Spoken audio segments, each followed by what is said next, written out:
Assalamualaikum, halo guys. Di sini kita akan menjelaskan tentang global warming. Pemanasan global atau global warming adalah istilah yang menggambarkan peristiwa kenaikan suhu rata-rata daratan, lautan, dan atmosfer bumi secara bertahap. Sejak 100 tahun lalu, suhu permukaan bumi mengalami peningkatan sekitar 0,6 derajat Celcius. Oleh karena itu, peneliti dan ilmuwan mulai melakukan penelitian mengenai fenomena ini. Adapun penyebab dari global warming diantaranya ada yang pertama, meningkatnya gas rumah kaca. Gas rumah kaca terjadi akibat adanya pembakaran minyak bumi seperti bahan bakar batu bara serta pembakaran gas alam. Yang kedua ada efek rumah kaca. Efek rumah kaca ini menjadikan panas yang berada di bumi tidak dapat dipantulkan keluar angkasa, tetapi terperangkap di atmosfer. Efek rumah kaca ini bermanfaat bagi manusia, namun jika berlebihan akan berdampak buruk terhadap iklim dan cuaca yang ada di bumi. Yang ketiga ada polusi sampah plastik yang tidak dapat didaur ulang. Gas metana yang berasal dari plastik yang terkena sinar matahari dikatakan sebagai salah satu penyebab utama perubahan iklim. Hal ini berhubungan dengan meningkatnya pemanasan global. Sampah yang setiap hari dihasilkan manusia, terutama sampah-sampah yang tidak dapat didaur ulang seperti styrofoam dan plastik juga menjadi sumber lain dari emisi CO2. Yang keempat yaitu boros penggunaan listrik. Boros penggunaan listrik membuat cadangan energi listrik menjadi semakin menipis karena energi listrik memerlukan pembakaran batu bara sehingga meningkatkan pemanasan global.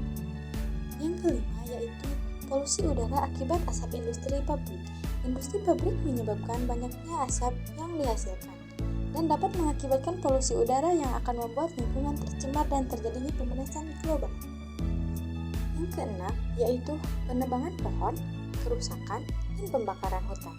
Kerusakan hutan akan menyebabkan pemanasan global karena hutan memiliki fungsi penyerap gas karbon dioksida dan hutan merupakan penghasil oksigen. Yang ketujuh yaitu CFC secara berlebihan. CFC adalah suatu bahan kimia yang diproduksi untuk berbagai kebutuhan peralatan rumah tangga seperti AC atau pendingin ruangan dan kulkas. Zat kimia ini dapat mengakibatkan pelapisan lapisan ozon. Dampak pada lingkungan diantaranya ada bencana alam seperti banjir, kekeringan, badai, dan lain-lain. Dan selanjutnya ada perubahan iklim ekstrim seperti kenaikan permukaan air laut. Adapun dampak sosial dan ekonomi, diantaranya ada kerugian ekonomi seperti dampak pada pertanian, pariwisata, dan sektor lainnya. Selanjutnya ada kesehatan masyarakat seperti ancaman terhadap kesehatan manusia. Solusi terhadap global warming diantaranya yang pertama ada konservasi lingkungan. Konservasi lingkungan dapat dilakukan dengan cara menanam pohon dan penghijauan lahan-lahan dengan kondisi yang krisis. Yang kedua yaitu menggunakan energi alternatif. Penggunaan energi alternatif dapat mengurangi penggunaan energi bahan bakar fosil, minyak bumi, dan batu bara. Yang ketiga yaitu daur ulang dan efisiensi energi. Aktivitas manusia kerap kali menghasilkan gas yang mengandung karbon.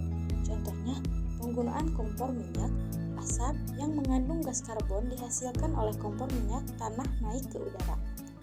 Oleh karena itu, penggunaan kompor minyak sebaiknya diganti dengan biogas. Biogas dapat dimanfaatkan sebagai sumber energi panas yang berasal dari sampah organik yang telah didaur ulang. Yang keempat yaitu edukasi masyarakat mengenai masalah lingkungan. Masyarakat dunia perlu memiliki edukasi dan pemahaman terhadap masalah lingkungan agar sama-sama bersatu untuk mengulangi masalah tersebut. Pemahaman mengenai pola pikir dan perilaku manusia yang berdampak kepada lingkungan diperlukan agar masyarakat memiliki kesadaran dan akan menumbuhkan rasa cinta terhadap lingkungan. Selain itu, masyarakat perlu menegakkan hukum mengenai perlindungan dan pelestarian lingkungan. Cukup sekian pembahasan dari kami. Terima kasih. Bye-bye. Mari kita wujudkan dunia yang lebih baik.